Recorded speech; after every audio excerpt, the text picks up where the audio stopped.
Olá, seja bem-vindo a mais uma revisão da lição dos jovens. Hoje, domingo, 24 de agosto, vamos mergulhar em um momento crucial na história dos israelitas. Um ponto, assim, fundamental, logo depois daquela saída do Egito, né?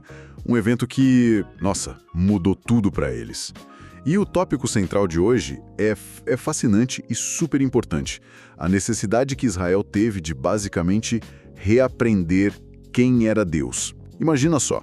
Gerações e gerações vivendo debaixo da influência egípcia, politeísta. Exatamente, uma imersão completa, né? Sim. E aí, de repente, eles precisam fazer essa transição gigantesca para adorar um Deus único, exclusivo. Não é pouca coisa, não. Definitivamente não. A nossa análise vai se basear no material da lição mesmo, dessa data, e a gente vai dar uma olhada em textos bíblicos-chave, tipo Êxodo 19 e 20. São as passagens que falam lá do Monte Horebe, o Sinai. E o nosso objetivo aqui é tentar entender por que essa redefinição toda era tão necessária, sabe? Essencial mesmo para a identidade deles. E também como Deus se revelou de um jeito tão particular, tão poderoso antes de entregar os 10 mandamentos. Ok, vamos analisar isso. Para começar, acho que a gente precisa visualizar bem o cenário.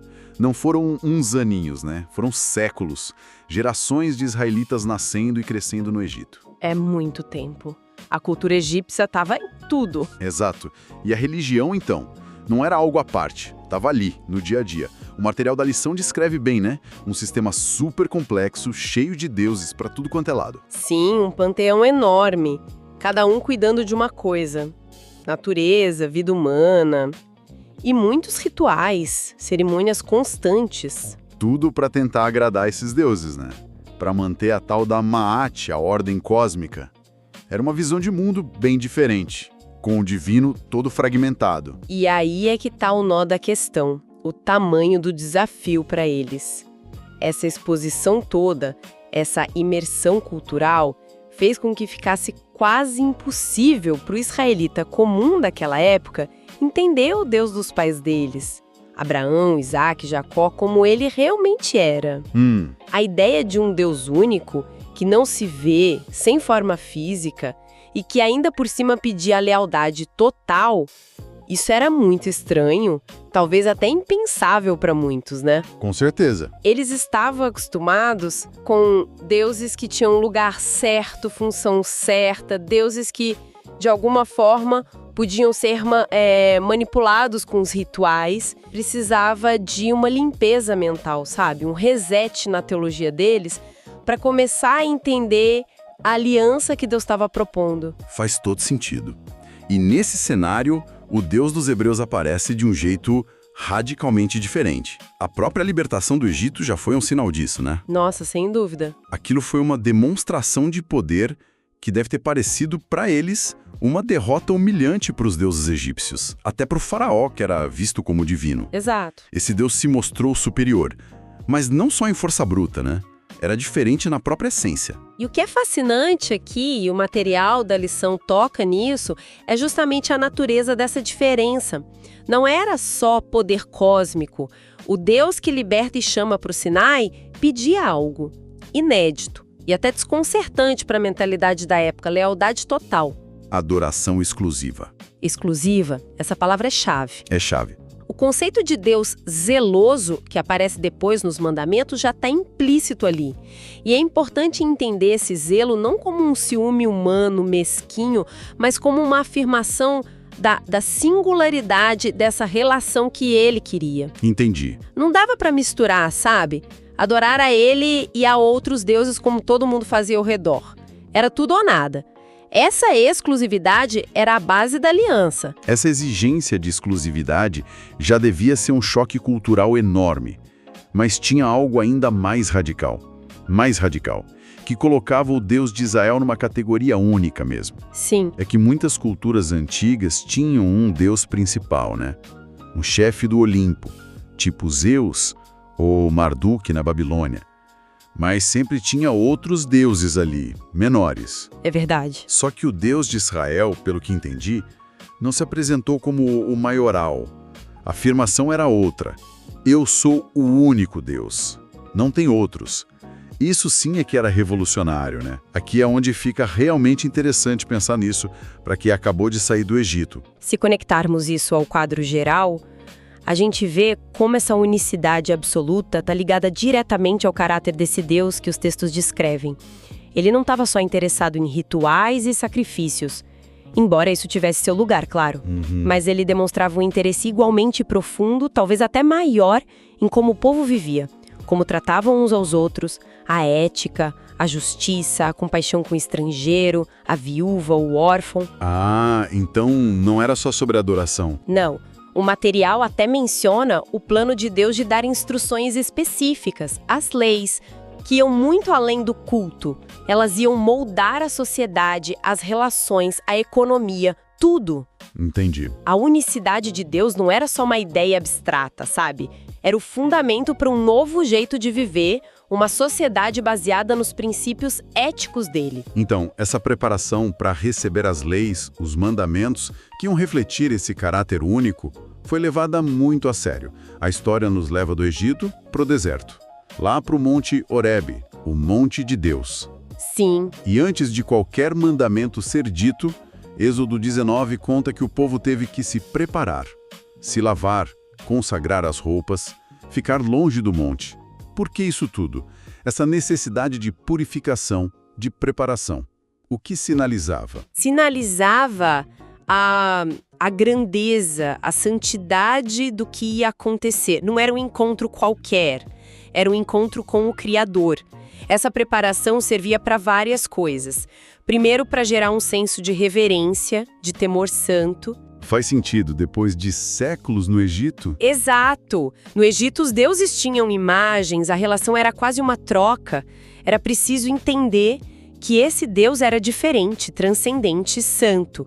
Segundo, a preparação física, lavar-se e tal, era um símbolo de uma purificação interna necessária, um afastamento das práticas do Egito. E terceiro, talvez o mais importante que o material destaca, preparar o povo para uma experiência direta, pessoal com Deus. O foco não era só na mensagem, era no mensageiro. E essa experiência direta foi uau! Intensa. Êxodo 19 descreve com muitos detalhes, né? Não foi uma vozinha na cabeça. Deus desceu num monte em fulgões, relâmpagos, nuvem espessa e um som de trombeta ficando cada vez mais alto. O povo todo tremendo de medo no acampamento. É uma cena avassaladora. Qual era o objetivo dessa demonstração de poder toda? Era só para assustar? O medo respeitoso, o temor, com certeza fazia parte, mas não era o fim. Essa teofania, essa manifestação visível de Deus, era uma comunicação poderosa por si só. Tinha várias camadas. Quais, por exemplo? Primeiro, reforçava de um jeito inesquecível a singularidade e a majestade dele. Nenhum deus egípcio, nenhuma força da natureza se manifestou assim com tanto poder e controle. Verdade. Segundo, mostrava o domínio absoluto dele sobre a criação. A montanha tremer, o fogo. Isso era importante para um povo que vinha de uma terra onde cada força da natureza tinha seu deus. Entendi, acabava com essa ideia. Terceiro, sublinhava a santidade de Deus e a seriedade da aliança que estava sendo feita ali. Não era um acordo qualquer, era um compromisso com o soberano do universo. E quarto, e isso é crucial, era a autenticação divina da lei que viria. Ah, sim. O próprio Deus falaria e ele mesmo escreveria nas tábuas. O material ressalta isso. Não era Moisés inventando leis. A autoridade vinha direto daquela presença tremenda. Isso levanta uma questão importante sobre como Deus se revela, né? Ele escolhe jeitos que sejam compreensíveis e impactantes para quem está ouvindo naquele contexto. Essa abordagem direta de Deus falar para todo mundo ouvir, pelo menos os primeiros mandamentos, e depois ele mesmo escrever, isso tira qualquer dúvida da origem da lei, né? Tira Moisés do centro como legislador e coloca Deus ali. Exatamente, garante que a autoridade é de Deus e não de Moisés. Moisés é o mediador, o líder, mas a fonte da lei é divina, inquestionável. Isso era vital para fundar aquela nação. A experiência coletiva no Sinai, ver e ouvir Deus, mesmo sendo assustador, criou uma referência comum, uma memória que uniria o povo em torno daquela lei e daquele Deus. Foi uma pedagogia divina muito poderosa e necessária para aquele momento. Então, o que tudo isso significa? Tentando amarrar as pontas, né? Da saída do Egito até o Sinai. Fica claro que teve uma ruptura necessária com o politeísmo egípcio. Isso moldou eles por séculos. Sim, uma ruptura clara. Vimos a introdução daquela exigência radical. Lealdade total, exclusiva a um Deus que se diz o único. Descobrimos que o caráter dele não é indiferente à nossa conduta. Ele se importa com a adoração, mas também com a ética, a justiça, a compaixão. Exato, as duas coisas andam juntas. E por fim, essa revelação no Horebe, pessoal, direta, impactante, um evento que preparou o palco para a entrega da lei, começando com os 10 mandamentos. Parece uma sequência bem lógica e poderosa de formação. Sem dúvida. Esse período entre o Egito e o Sinai foi um momento formativo chave para a identidade de Israel. Eles deixaram de ser só um grupo de ex-escravos para se tornarem um povo definido por uma relação de aliança, um pacto formal com esse Deus único. Uma identidade baseada nessa aliança. Justamente. E a compreensão de quem era esse Deus único, ético, poderoso, presente, virou a espinha dorsal que moldou as leis, a sociedade, a visão de mundo deles, o propósito deles entre as nações. A Aliança do Horebe, baseada nessa redescoberta de Deus, não é só história antiga. É a raiz de tradições que impactam bilhões de pessoas até hoje. É uma perspectiva profunda mesmo. E para quem ficou interessado nesses temas e quer talvez explorar um pouco mais, o material de estudo que a gente usou sugere uma leitura complementar. É o capítulo 18 do livro História da Redenção, da Ellen G. White. O título é A Lei de Deus. Pode ser um recurso bacana para aprofundar a reflexão. E para a gente fechar a nossa conversa hoje, talvez fique uma pergunta para pensar, né? Levando em conta tudo isso que a gente conversou, essa ideia que nasceu lá no deserto de um Deus que é único, transcendente e poderoso, mas que ao mesmo tempo se importa tanto com a reverência a Ele, quanto com a justiça e a compaixão entre as pessoas. Como será que essa concepção antiga, forjada no Sinai, continua a ressoar?